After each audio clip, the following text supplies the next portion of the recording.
Hi, she wears many hats and she has many hustles. She's a woman of hope. She is Nicole Maddox. How you doing, Nicole? Good. Hi, Rob. How are you? All is well in Brooklyn. How's it going in Connecticut? It is going all right. We've got another rainy April day, but other than that, no complaints over here. Good to hear. Good to hear. And the Maddoxen are well? They are doing well. We've got four little ones, or some of them not so little, all over the house right now, doing school assignments and all sorts of other creative projects they've come up with themselves. So keep them busy. That's the name of the game. So, Nicole, excited to be talking to you because apart from us being friends for, can you believe, I think it's almost 20 years now. And in that Wow. time, in addition to adding to your family, you've gone from a career in corporate law to starting two businesses, and you've had quite a journey. And so I would love just to hear more about your transition from the corporate world to being an entrepreneur, having a photography business, being a franchisee, and what led you down that path. So if you wouldn't mind sharing us with, kind of how you pretty much transitioned from being a lawyer. I think you told me before that you had being a lawyer was your career goal when you were younger. Is that correct? Yeah, so I've always wanted to be a lawyer, at least since probably about the sixth grade or so.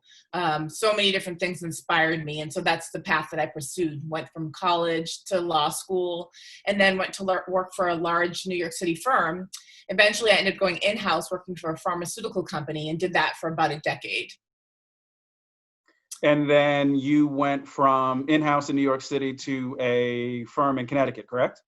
It was a pharmaceutical company, so I was in-house counsel. And the cool thing Oh, about that is, from that position, I was able to not only apply my legal knowledge, but also to develop lots of business skills throughout it, right? Because there are so many things when you're just on the legal side that you aren't necessarily thinking about when it comes to business and how to run a business and everything else. And so I've always had that entrepreneurial mind, and this sort of helped it to grow in a more professional way. and what was your first business that you started? Oh, my very first business, I Very was first. very first, I was probably about, I think it was 12, 13 years old. And I loved the Babysitters Club books. And so some of my friends and I decided to follow that model and start a babysitting business. So we got a phone number, we advertised in a local newspaper, and eventually we had a business so that when people needed a babysitter, they could call that main line and one of us would be available for them. So that was my very first business, and I did that for a few years, and it was great. And then while you were still in corporate law, you started your photography business, which is called what? Simply Pause Photography. So I've always had this creative side of me and not necessarily had the proper outlets for it. And so when I picked up photography the way that I did, I had always been interested. I've had so many different cameras, but eventually I started to turn it into more of a side business that I was able to do, obviously, without interrupting my day job. And it just started taking off naturally. And I'm just curious, like, did you take photography classes at some point, like when you were in high school, or how did I guess you're pretty much self-taught, is that correct? Yes. Some of it I learned myself, but I've also had two awesome mentors. And so one in New York, one in Connecticut. And I feel like both of them have sort of helped me along my journey by offering me constructive criticism, which you have to be willing to accept. And I have, and it's helped me to grow. In addition to that, there's obviously a bunch of online resources. And in particular, I've taken to joining some Facebook groups for photographers where I've learned a ton there too. Curious, how did you find your mentors? Because I know that's really key for anyone looking to sort of take a leap into something new, is having someone guide them on the steps they need to take. So how did you come across your mentors? My very first was a friend. And so he sort of guided me as I started becoming more and more interested. In addition to sort of giving me tips on the photography itself, he gave me tips on equipment to buy and stuff like that. And then eventually he started having me second shoot weddings with him. And so that was great. And then when we moved to Connecticut, this was somebody that I met through a mutual friend. And the nice thing I think about most in the photography community is that they're willing to take another under their wing and to help them along their journey, recognizing that in photography, competition is not the same as I think it might be in other industries, right? Every photographer has a style, both in their personality as well as their actual photographs. And I think it's important for people to find the right photographer for them, which means that the fact that there are many is not necessarily a bad thing. Hopefully it leads to good matches in the client photographer relationship. Simply Pause. So what does Simply Pause mean? And I'm curious, how did you find your style as a photographer? So Simply Pause was one that was debated for a long time. You know, most people use their name. So in theory, I guess I should have been Nicole Maddox Photography. In the beginning, I thought, well, what if it grows? What if I take more people in? What if it becomes more of a business? I didn't want to necessarily associate it with my name. But the term itself for me was just thinking about capturing a moment in time, pausing for a moment and just appreciating that moment in time, and then being able to enjoy that very same moment for years to come. And so Simply Pause. Love it, love it. And then how would you characterize your style then that, captures that moment in time? What's your style as a photographer? So I've always been drawn to photojournalistic styles, right? So that's the photographer that I got for my wedding. I made sure to find somebody who wasn't so interested in the overly posed photos. Although those are nice, they're not necessarily the ones that we really appreciate later in life. And so for me, the style that I'm going for is whatever's natural with the family. So I give them some time to warm up. Maybe I'm talking to them a little bit. I'm watching the dynamics between families. And then I'm just capturing those genuine expressions on faces, those moments where they're together. And some of my favorites don't even involve people looking at the camera.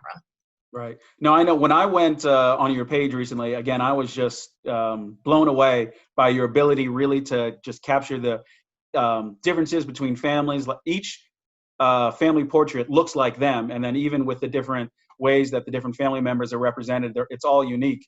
What is, you think, your secret sauce to being able to get people to relax and just be themselves and then capture them on film?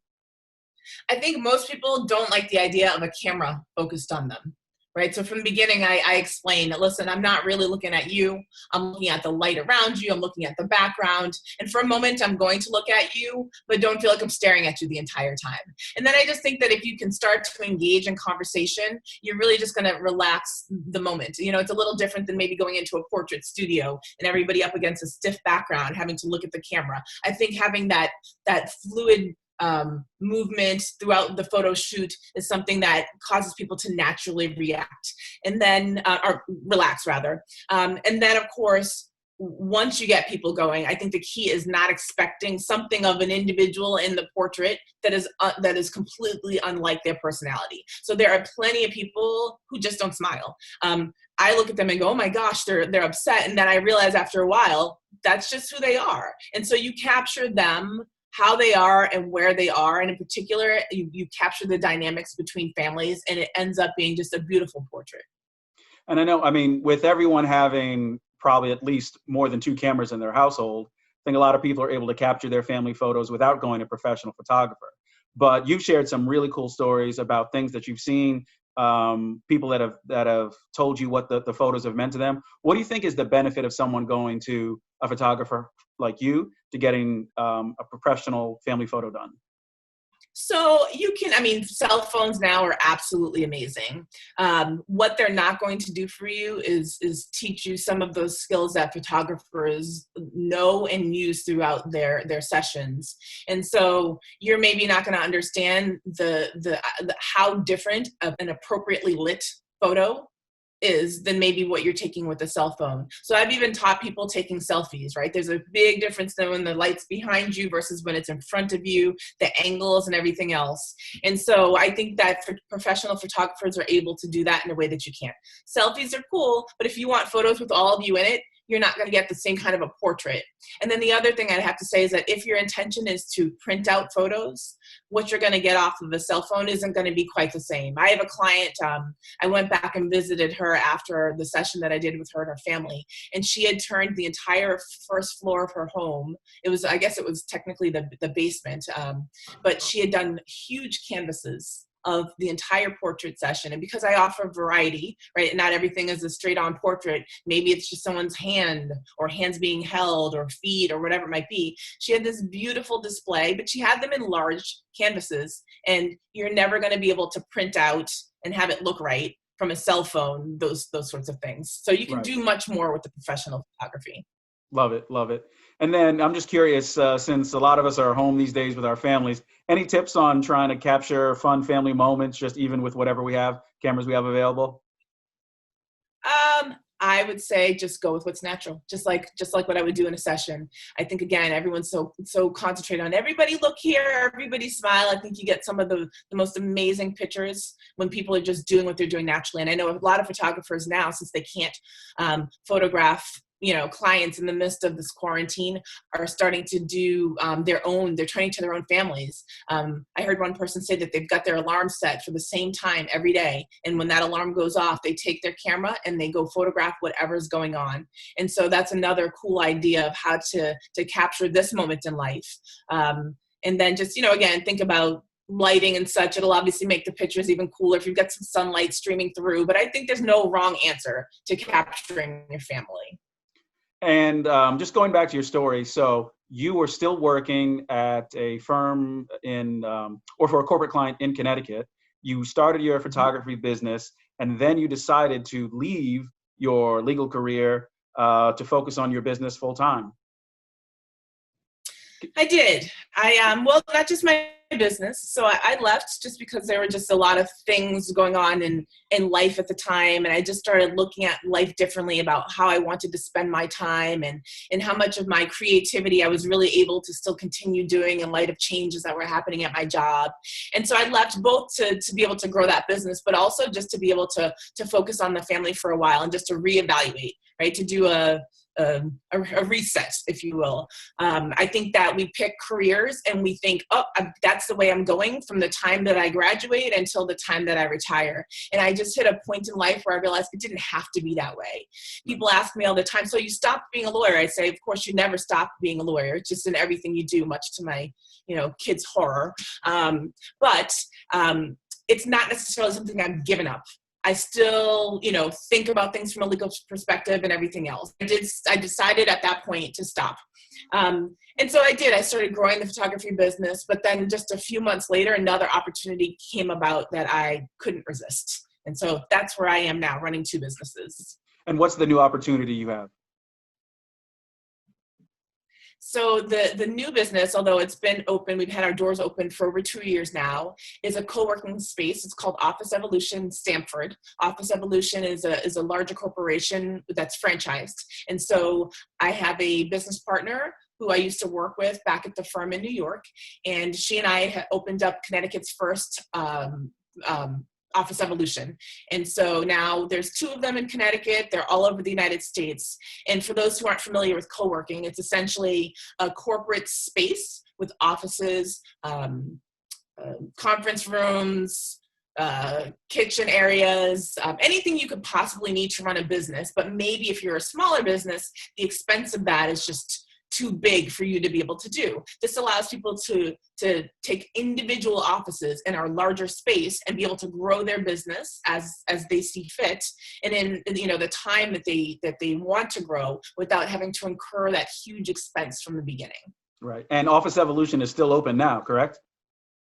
We are still open under the current governor's order. We're still considered essential for a variety of reasons. And so while we are certainly practicing social distancing and the number of people who are actually there is reduced significantly, we are still open. And what I like to think is that we are allowing businesses to have business continuity at a time when so many are being disrupted in such a way that they're not sure how they're going to bounce back when this is over. So I'd like to think that we're doing our part to keep the economy going, to keep some of these businesses alive at a time when they may otherwise be fearful of what's going to happen next.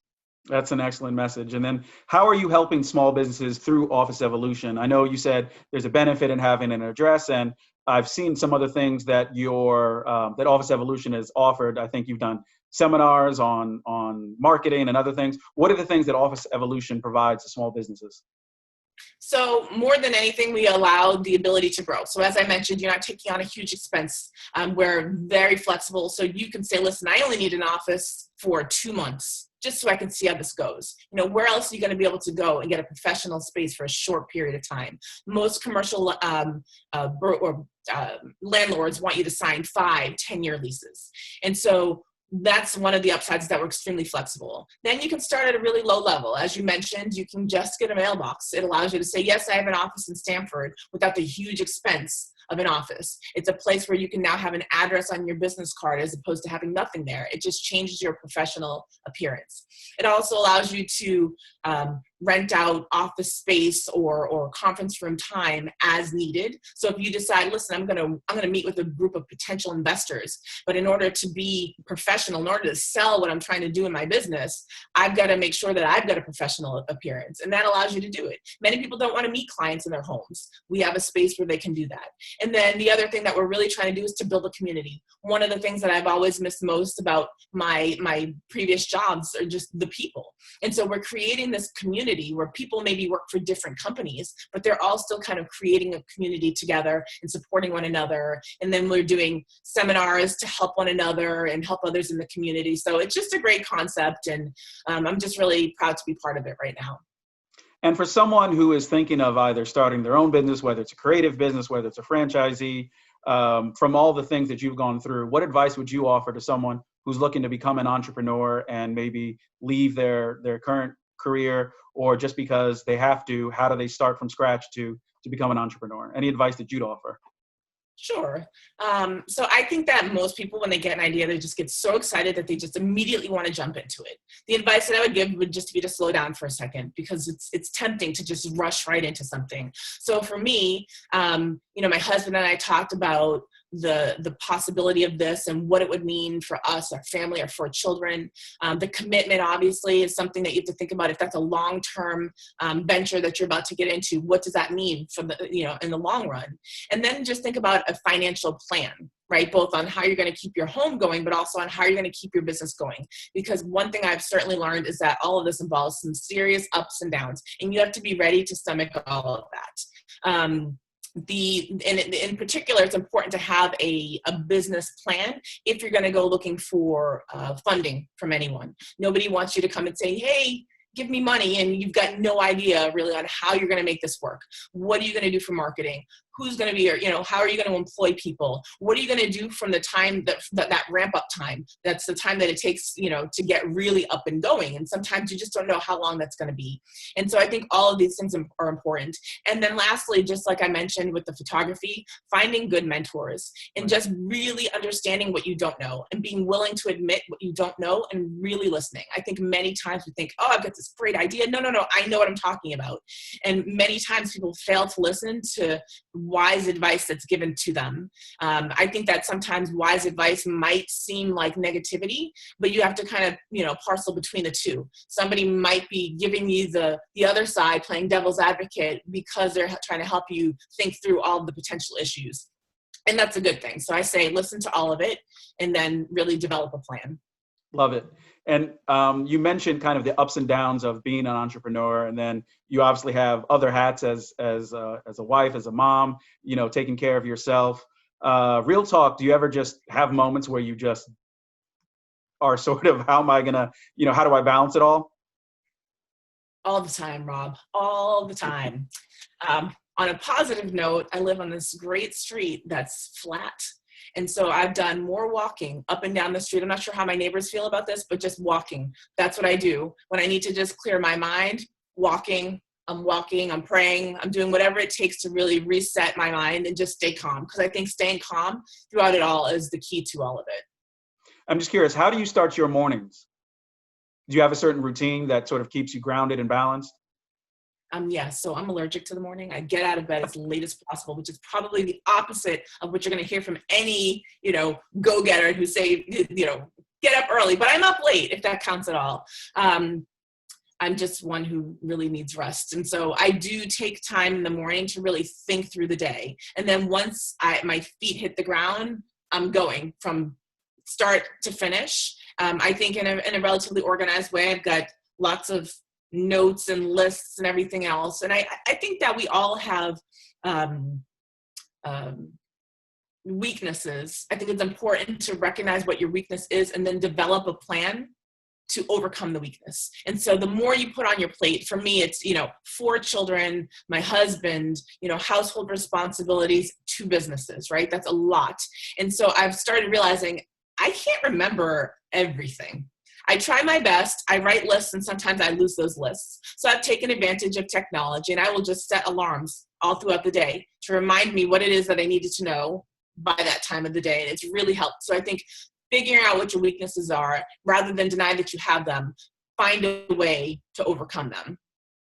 And I think we've spoken about this before, about being a parent and moments of weaknesses when you just don't feel like you have it together, and your kids might notice, or they ask, how's it going, mom? And then what do you share? Because we all want to be the strong parent who doesn't want to pass on what we're going through to our kids. They want them to be kids. So just curious, especially now with everything that's going on and impacting your business, what are the kinds of conversation that you're having with your family? Yeah, I think that I probably, before all of this, by this I just mean the pandemic that we're going through, I tried my best just to not involve the children in anything that was worrying me. And then as I think through all of this, I think, wow, I don't know that that's the best strategy. I think that what we're learning a lot about ourselves through everything that everyone's going through right now, which is, how do I handle a crisis? And I think right now we have this opportunity to teach our children how to handle a crisis, how to survive a crisis, right? How to stay calm in a crisis. And so when I, it's not just the pandemic, it's the decreased business and revenue that I'm experiencing this right now. It's obviously not something I want the children to worry about, but I want them to understand that hard times are going to come and we can still breathe through them. And so I've discussed those things with them so that they can watch an example of somebody go through something and still come out okay. So that when they have their own challenges, they can think, I'm going to be okay and I'm going to get through this. And it might take time, but I know that I can do it. Love that message. Just to wrap things up, I need you to settle a family dispute for us. Nicole, when playing Uno, can you stack a draw 4 on a draw 4? Please resolve this for our family. I would say yes. My understanding in Uno is that if it's a similar card, you can stack them. Now, I don't know what that means for the person picking up all those draw 4s, but my understanding and my vote is going to be for yes. I will let them know. Auntie Nicole said yes, you can stack. That's it. Final decision. Last question. I hope I sided with the girls. Okay, so say it's 5 o'clock and your kids are listening to music and you ask them what they're listening to and they say, Mom, it's none of your music. Mom, your music is corny. What do you put on, Nicole, to show them something about good music? What are you playing? Oh man, Rob, there's a lot of them. There is a lot of them. But, and I lesser known fact, there are many things I've forgotten over time, but lyrics are not one of them, especially if it took place in the late 80s, early 90s. And so I'm going with Rob Bass, It Takes Two, and we're going through start to finish all of those lyrics, but there's got to be movement with it too. This is usually the point at which my kids start to look at me like I'm crazy, but it is okay. I love it. So we need to, you're teaching your kids how to be patient, how to persevere through trials, and all the lyrics to It Takes Two. And there it is. There it is. Thank you for your time this afternoon, Nicole. All right. Thanks, Rob. All right. Be well.